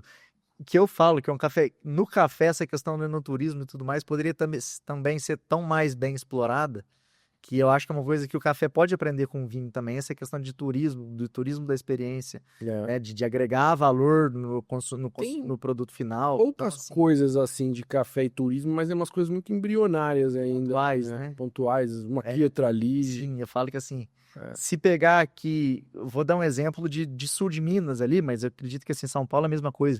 Hoje a gente tem uma questão de uma culinária tão rica, né? Você fala, você tá aqui, você tá com queijo, com charcutaria, a gente tem azeite, a gente tem o vinho, tem o café, tem tanto produto bom tão perto da gente, e você conseguir, acho que assim, Unir, né? seria um sonho, né? Ver isso tudo aí unido e ver isso aí em questão de turismo, de experiência, né? E desparramado aqui, difundido, como você tem em Europa, e a Europa acho que faz isso tão bem, explorar muito bem os produtos que eles têm lá e unir essa questão de turismo. Então, assim, tem muita coisa para acontecer e muita coisa para evoluir aí para frente. Acho que por isso que eu falo que assim, eu vejo que quando o pessoal fala, tem mais produtor surgindo, tal, tal, tal, e mais coisa acontecendo, eu falo, gente, eu não tenho medo, porque tem tanta possibilidade, tanta coisa para acontecer, que assim, é unir e fortalecer o setor, com certeza. Total. Aí uma curiosidade, você comentou dessa de estar rodeado por cafezais e tal. Em algum momento a Isabela ou alguém ali conseguiu identificar alguma nota diferente do vinho de vocês para o vinho do vizinho um pouco mais longe ali por causa desse entorno? Eu Tem falo, alguma nuance? assim, eu falo, é muito difícil você mensurar isso aí, né? É, Porque assim, são muitos fatores, não só o cafezal que tá próximo ali. Para eu te dizer assim que alguma coisa que a gente já conseguiu mensurar e alguma coisa que a gente conseguiu ver, eu acho que não, mas assim, eu acho que com certeza tem a, a importância, o café tá pronto ali, ele influencia na bebida de alguma maneira, mas assim, para ser especificamente o que que ele influencia, precisamos fazer esse estudo mais aprofundado. porque tem, pô, às vezes você viaja para alguma região, você sente aquele cheiro, né? Quando você acorda, vem aquele cheiro diferente no nariz. E muitas vezes o vinho te transporta para aquela região, né? Sim, Para mim, uma coisa muito fácil dos vinhos do sul de identificar é algum cheiro que vem daquela região. Para mim, que quando eu sinto no nariz, eu falo, putz, isso aqui é do sul do Brasil, cara. uhum, Eu tenho isso, uma memória afetiva, olfativa com a região lá, que às vezes me bate na cabeça. Eu falo, cara, isso aqui é de lá, aham, aquele cheiro do amanhecer, aquela coisa. sim, E por isso e deve ter isso, é que certeza. é difícil de conseguir identificar, né? Mas é muito Ó, característico, vamos né? fazer um estudo sobre isso pra gente tentar aprofundar. Não, total. Ô, Luzinha, ainda para um lado mais pessoal teu, aí você, pô, comentou que viajou pro sul, viajou pra Argentina, Chile, Europa, conheceu outras vinícolas. Que inspiração que você trouxe aí dessas andanças Brasil e mundo afora que você trouxe aí pro dia a dia do Maria Maria, cara? Assim, assim, para ser sincero, assim, eu não tenho uma inspiração assim, esse determinado tipo de vinho ou essa determinada região. Eu acho que assim, como aqui é muito novo, é o que eu falei lá atrás. Eu acho que tentar produzir da melhor maneira possível com o terroir que a gente tem. Acho que o terroir nosso ali ele é único. É muito difícil você encontrar uma região próxima ou parecida em algum outro lugar do mundo. Ele é único. Então, assim, é focar no que a gente tem de possibilidade ali e tentar produzir da melhor maneira. É óbvio que, tem gente que fala para mim, seus vinhos parecem com Syrahs do Rhône, seus vinhos parecem com Syrah de não sei da onde. E eu provei vinhos assim já e vi que são semelhantes realmente, mas eu acho que, assim, eu respeito demais a história de todo mundo e se a gente tá aqui hoje é só por conta, né, da história de todo mundo para chegar do jeito que tá, mas eu acho que é fazer o melhor que a gente consegue dentro da nossa possibilidade ali. Como eu falei, a gente como tá num terroir único ali, eu acho que tentar explorar e fazer o máximo possível dentro das nossas possibilidades. E aí eu acho que um ponto forte que vocês têm, que é uma crítica construtiva que eu sempre faço para muitas vinícolas que iniciam no processo de dupla poda ali, é ter um pé no chão e trabalhar com o melhor que aquele terroir pode entregar e não trabalhar com tudo que você quer. Sim, Eu acho que isso é um espelho muito do que a gente vê na Europa, né? De você ter aquela uva com aquele terroir muito identificado, você ter uma, duas variedades ali. Eu acho que vocês seguem muito essa linha. E tem outras vinícolas que seguem linhas opostas e tá tudo certo, mas eu acho que não tem como você ter tantas uvas com uma melhor expressão num único terroir, né, cara? sim. Eu acho que isso já é um ponto muito positivo, pelo menos pra mim, né? Uhum. Com relação a seguir Sauvignon Blanc, Syrah, pode não ser no gosto de um, de outro, mas vocês seguem essa linha mais europeia, né? Sim.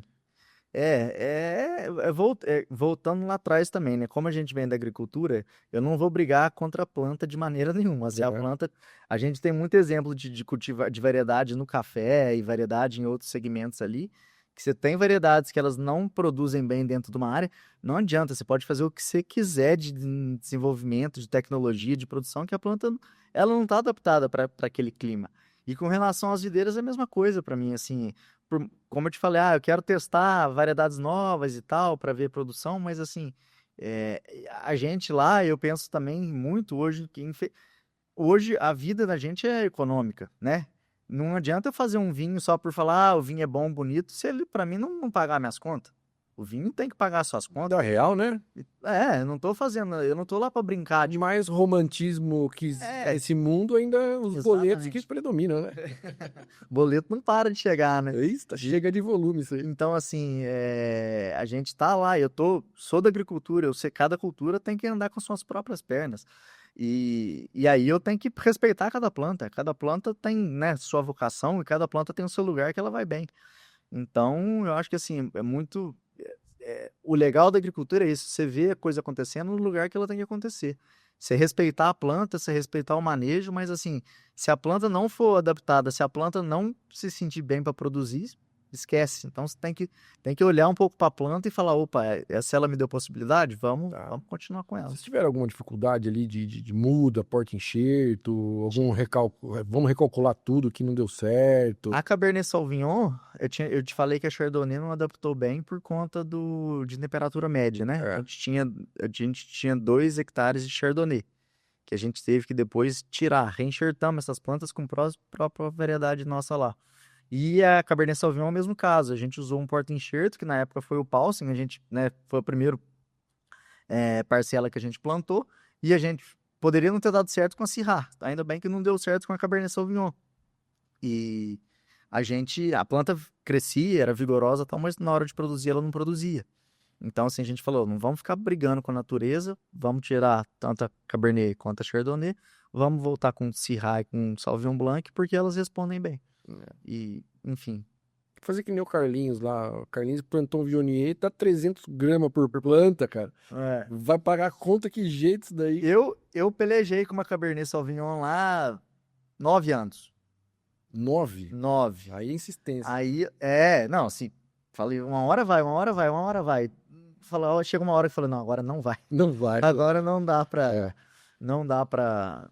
Não tem mais o que a gente fazer do que mais que a gente já fez. Já fez tudo que era possível. Ela não respondeu, vamos. E tanto que esse Viognier do Carlinhos aí, ele faz um blend de 3 safras, né? A conseguir dar um volume mínimo ali, porque o negócio não rende, né, cara? Exatamente. Então, assim, são coisas que aí volta muito para a questão da agricultura, né? Total. Ver a adaptação das plantas e ver a possibilidade das plantas para a gente definir realmente o que é bom dentro de cada lugar, né? Então isso aí é importante. E a gente tá falando aqui de um 2023, 96 pontos, mas e pro Duzinho, cara? Qual que foi o vinho mais especial? E qual que é a safra que você gosta mais, assim, que você falou, putz, esse aqui foi subestimada, ou sei lá, vocês não mandaram para concurso, enfim. É difícil perguntar pro produtor qual que é o vinho que ele mais gosta. Qual que é o filho que ele mais gosta? Perguntar pro pai qual que é o filho que ele mais gosta. Mas assim, eu gosto muito, um vinho que eu gostei demais, que me marcou, foi o nosso Syrah, barricado 2018. Chamava Érica. É um vinho que pra mim foi assim, muito bom mesmo. Foi um vinho que falei, nossa, que esse aqui tá bom, tem potencial e tudo mais. Foi um vinho que me marcou. Mais recentemente, não é puxar muito a sardinha, não, mas depois a gente pode até provar. Pra mim, o Syrah 24, que é o Júnior, que é o vinho que a gente tá lançando agora, ele tá muito próximo ao Isabela. Ele, assim, eu acredito que ele vai evoluir e vai ir tão bem quanto o Isabela, né, que foi um vinho icônico pra gente. Então, pra mim, o Syrah 24 muito bom. E, assim, que pena que eu não consegui trazer, mas os nossos Sauvignons Blanc também, de uma maneira gerais, eu gosto mais do nosso Sauvignon Blanc. Ele é um vinho muito aromático, tem muita fruta, ele tem uma questão de um herbáceo, uma acidez ali bem presente também. Então, assim, é um vinho que eu gosto muito. Mas falando de safras do Syrah, assim, eu diria que o Gran Reserva 18 foi um vinho que me marcou. E agora o Syrah 24 que a gente está lançando também, para mim tá muito, muito, muito bacana. Que não é porque é o nome da minha mulher, não, tá, gente? Mas o vinho tá Suspeito, suspeito. É, isso aí. E esse ano, pô, foi uma safra um pouco mais complicada, né, cara? Esse ano foi um pouco mais desafiador, né? 2025. Pra gente foi uma safra. No início da safra, eu achei que a safra em volume seria uma safra muito boa. Acabou que eu acho que muito por questão de condição climática, né? Teve geada, teve umas coisas lá. A gente teve um verão passado muito. Um inverno passado muito prolongado, então assim, demorou muito para começar a chover e isso acabou que afetou. Então, assim, em termos quantitativos, a gente teve, né? Eu pensei que a gente fosse colher mais do que a gente colheu, mas em termos de qualidade, vamos ver o que vai vir. Os vinhos estão nos tanques lá, vamos ver o que vai acontecer. Mas, assim, eu falei, a agricultura é isso, né? A agricultura tem essa imprevisibilidade, né? Eu falo que 2 mais 2 na agricultura nunca são 4. Você sempre vai ter fator que vai mexer. E que eu acho que é o legal da coisa é exatamente isso aí. Isso que é o legal, né, cara? Exatamente. Essa imprevisibilidade que... Né, o risco é grande, imprevisibilidade, assim, ela é inerente ao negócio, mas faz parte do negócio. Então a gente tem que saber conviver com isso aí. Mas eu acho que a galera de dupla poda ainda tem um benefício que o clima aqui é um pouco menos complicado, né? Vocês conseguem ter uma previsibilidade um pouco melhor, apesar de não existir essa palavra na agricultura, mas vocês têm um clima um pouco mais tranquilo, Mais né? definido, Mais né? definido. Sim. Vamos fazer um comparativo aí com o pessoal do Sul, né? Aos guerreiros tradicionais do mundo Cara, do esse né? pessoal lá, assim, você usou a palavra certa, eles são guerreiros, porque, nossa, cada ano é uma coisa, né? Um ano muita chuva, um ano muita seca, um ano Enchente, frio demais e tal. A gente aqui é um pouco, né, tem um pouco menos essas variações. Elas acontecem de uma maneira mais tranquilas, mas assim, é complicado. A agricultura, de uma maneira geral, não é fácil. Ô, Duzinho, assim, aí eu vou falar uma asneira grande, assim, mas você que tá acompanhando a agricultura desde que nasceu, eu acho que você pode talvez me corrigir. Você acha que as estações elas estão um pouquinho mais atrasadas do que é o tradicional? Assim, eu sempre tenho na minha cabeça que a gente tá 1 mês e meio atrasado do que a gente conheceu como verão, inverno. Não tá um processo meio estranho, cara? Eu não diria atrasadas, eu diria que elas estão mais imprevisíveis. Imprevisíveis, não tá tão... Antigamente você falava, opa, 1º de outubro pra frente vai chover. É. Hoje em dia, você não sabe. 1º de março pra frente vai parar de chover. Hoje em dia, você não sabe. Temperatura também. Falava, temperatura aqui no inverno vai fazer muito frio. Tem ano que não tá fazendo quase nada de frio mais. Chuvas, assim, você tem chuvas hoje muito mais, às vezes muito mais pesadas num espaço de tempo muito menor.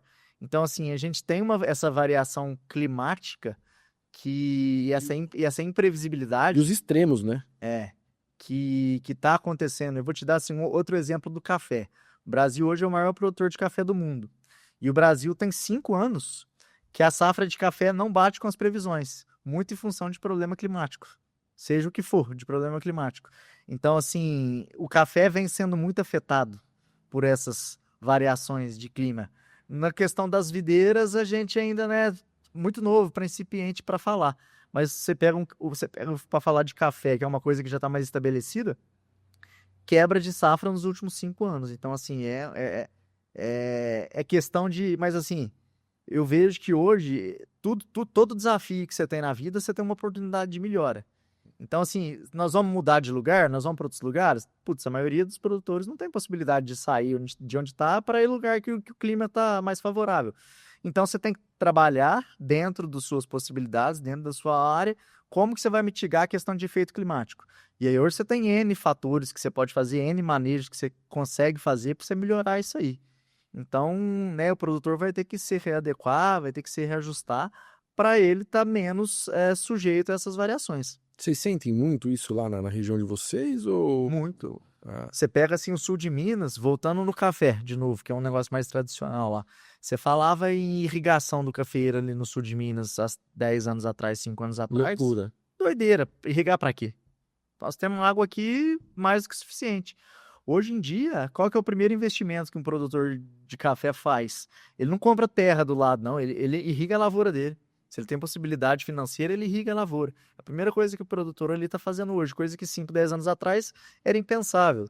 Então, assim, as mudanças climáticas estão aí, não tem como você fugir disso, e você tem que tentar trabalhar da melhor maneira possível para você sofrer menos impacto. Tem alguma tecnologia, alguma coisa que vocês trouxeram isso para o mundo do vinho aí, de herança do café ali? Ou... A gente tem feito ali no café já tem alguns anos, que a gente chama de cafeicultura regenerativa.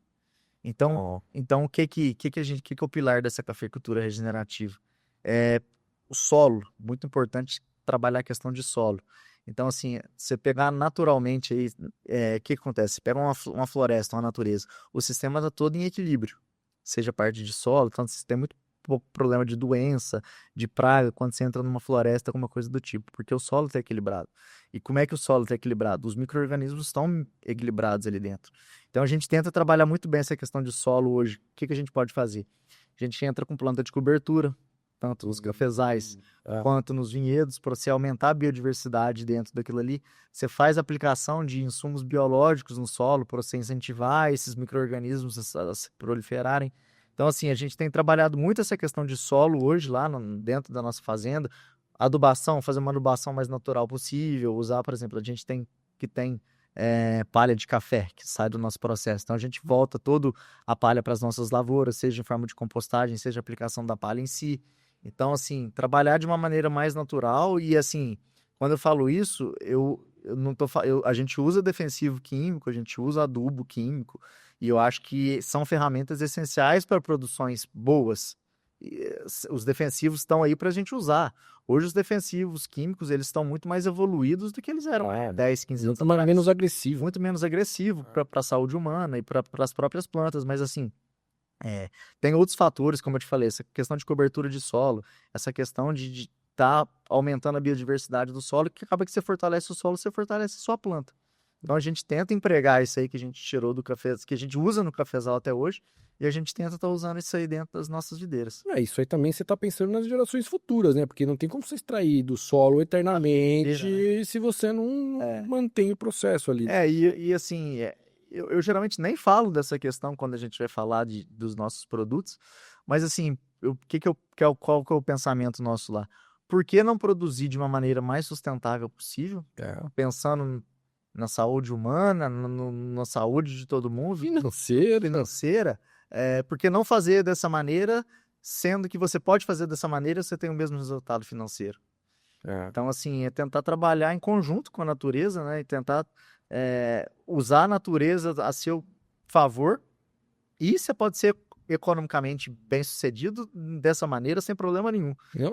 É tudo uma questão de ajuste de manejo dentro da propriedade. Porque, assim, né, a gente está sempre em busca de ter menos intervenção no processo, né? Você baixa custo, enfim. Sim. Mas a agricultura por si só, ela é a intervenção em cima da planta, né? Então, é sempre reduzir o máximo e entregar algo mais natural com qualidade possível, né? Exatamente. Isso é muito importante. Então a gente tenta fazer isso sim, pensando mundo para frente, gerações para frente. Eu acho que assim, a grande maioria dos produtores rurais pensa como a gente. Se tem condição de produzir mais sustentável, melhor, por que não produzir? Acho que a gente, uma coisa que eu reconheço que a gente é ruim é de marketing. É. O marketing do produtor rural, ele é muito, assim, ele não é bom. O produtor não sabe expor o que ele está fazendo, ele não mostra o que ele está fazendo.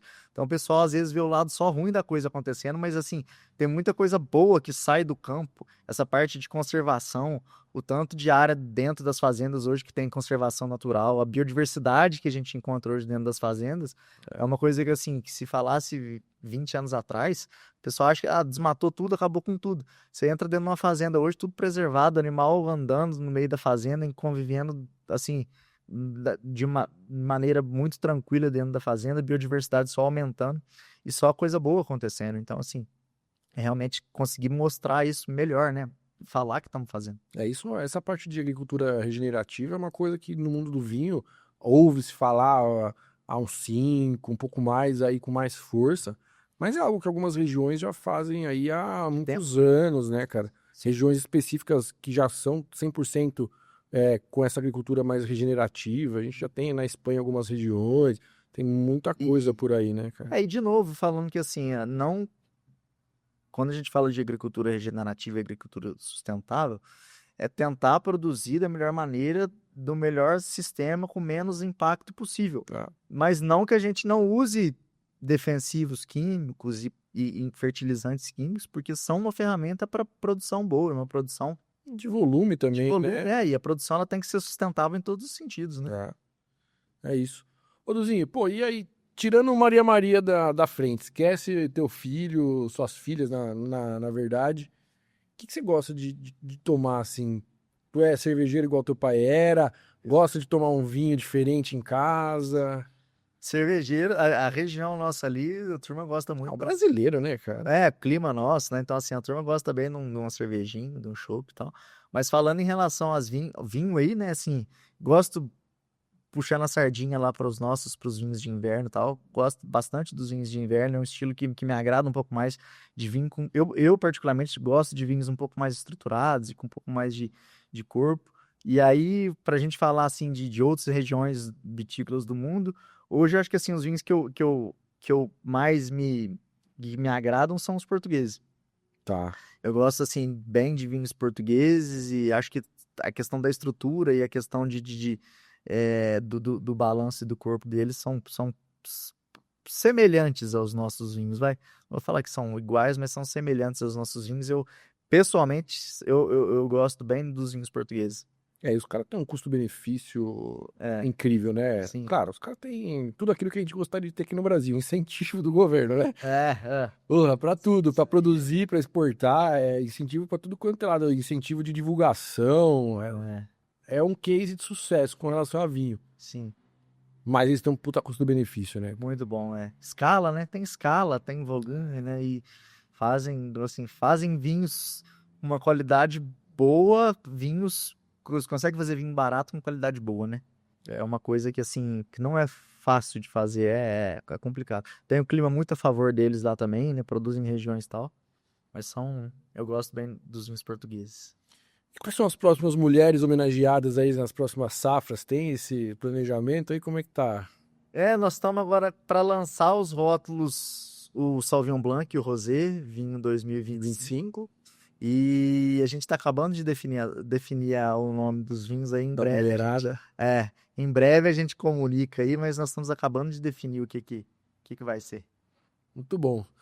Pô, Luzinho, acho que deu pra gente falar de tudo, né, cara? Você passou alguma coisa? Não, eu acho que foi bom. Falamos, foi um bate-papo aí bacana. Falamos. Acho que não estamos esquecendo nada, não. Não, né? Tranquilo. Boa. Então, pô, antes da gente fazer um brinde final com nossa querida Isabela Peregrino aqui, 96 Decanter, cara, esse vinho tá sensacional, tá um pouquinho acima da temperatura, porque não deu tempo de dar uma geladinha nele, mas tá animal, cara, tá...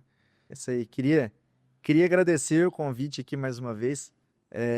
Eu te dei bolo em 2 oportunidades, né? Imagina. A gente sabe, assim, o dia a dia corrido e tal, mas que bom que deu pra estar aqui hoje com você. Dia a dia corrido, criança pequena, loucura, cara, loucura. Foi bom que, né, as coisas acontecem na hora que elas têm que acontecer e que bom que deu certo hoje. Foi um prazer estar aqui. Também desejo aí muito sucesso para vocês, sucesso pro canal, pro os próximos projetos, os projetos futuros. E falar de vinho nacional e falar de vinho de uma maneira geral é muito bom, né? E tá podendo fazer parte da história do vinho nacional e como um todo, eu acho que isso aí é uma coisa que realmente vai ficar nos livros, vai ficar na história aí de todos nós. Ah, isso tem uma coisa que eu gosto aqui é de promover nosso vinho, cara. Eu acho que, claro, a gente tem muito que caminhar, a gente tem muito que evoluir, a gente tem muito vinho que precisa ser mais equilibrado, tem muito de tudo pra gente fazer. Sim. Mas tá vivenciando isso pra mim é de uma felicidade sem tamanho, cara. Então, pô, vou agradecer então nossos parceiros, QJ com nosso querido Elvio fazendo uma curadoria de queijos a nível nacional, queijos familiares, queijos de baixa tiragem. Ele só escolhe queijo de produtores que tem acho que até 1.000 vaquinhas. Que aí a família realmente consegue fazer essa produção. Então são queijos de família mesmo, coisa linda. Então, Somcast 10, acessa lá, Queijólatra, o QR Code tá na tela, tem o link na descrição também, cupom na descrição. Agradecer a Encânia com essa charcutaria incrível aqui, o Gão. Tamo junto, meu irmão. Parabéns aí pelo espaço novo, pela embalagem. Tá sensacional, sucesso sempre. QR Code tá na tela, acessa lá em Encânia. Vai agradecer a Triguilva também, com uma curadoria de vinhos nacionais, que faz aí Pô, é um catadão, né? Um catadão não, faz uma curadoria linda, só de vinhos nacionais. O Gui faz um trabalho muito legal. Então aproveita lá, acessa aí QR Code também, Somocast 10. E parceiro bom é parceiro que dá liberdade pra gente poder trazer outras marcas aqui, importadores, e é isso. Luzinho, pô, obrigado demais, cara, por toda essa viagem que você fez pra chegar até aqui. Imagina. E mais 16 anos aí, mais 32, sei lá quantos pra Maria, né, cara? E muito mais medalhas aí ao longo do caminho, que acho que é uma questão só de mandar, porque elas vão vir, né? Vamos ver. Vamos ver o que o futuro nos reserva. Mas acho que assim, o futuro é promissor, Se os primeiros 16 anos foram tão bons quanto foram, né? Vamos ver o que vem pra frente aí. A gente tem, né, muito animado, muita esperança e que vai tudo dar certo, que o vinho nacional vai continuar melhorando, vai continuar evoluindo. E vamos, né, sempre tentando produzir da melhor maneira possível. E é isso aí. Vida ao longo ao vinho nacional. Saúde. Saúde.